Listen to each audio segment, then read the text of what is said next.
สิมาเฮ็ดขั่วมีเหลืองให้ไอเควินอีกเนาะมีเหลืองนี่เขาออกมาสำนี้จะเอาไปต้มก่อนซื้อมีมาเมื่อวานนี่เนาะได้เกี๊ยวมาพร้อมสิเกี๊ยวมาพร้อมไอเควินมักทอดเกี๊ยวหลาย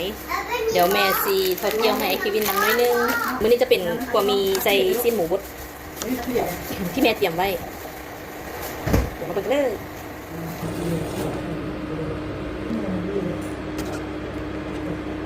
มีเหลืองนี่ก็จะลวกพอมาดเนาะจะบ่ให้เปื่อยหลาย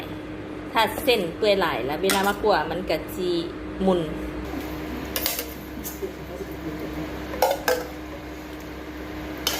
ผักบัวใหญ่แม่สิบ่ใส่หลายสิใส่สำนี้เพราะว่าเควินเราสิบ่ค่อยกินปานใดใส่สำนี้ซะพักล่างไว้เนาะมันก็จะเป็นแบบนี้แม่จะปาใส่เครื่องนึง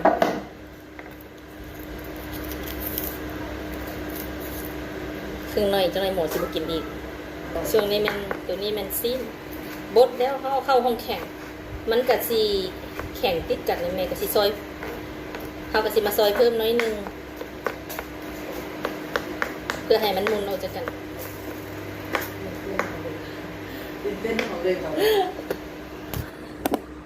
อันนี้สิเฮ็ดให้คุณนี่กิน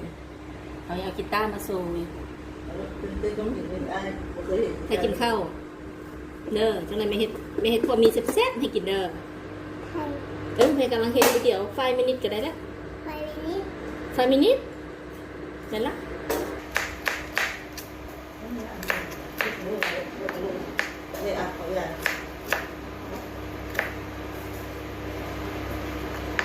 เดี๋ยวท่านจะค่อยๆไปกินเลย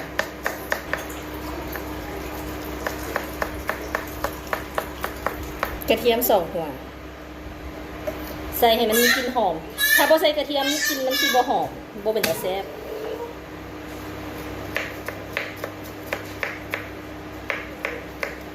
แล้วส่วนประกอบก็จะมีแต่เพียงเท่านี้เนาะ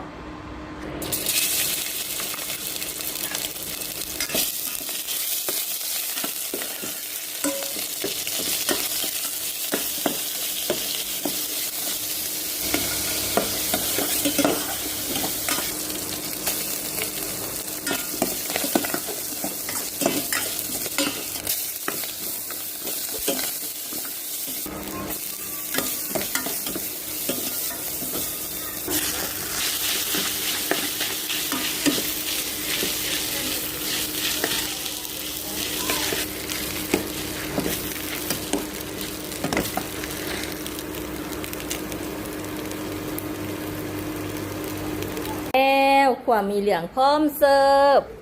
เควินลูก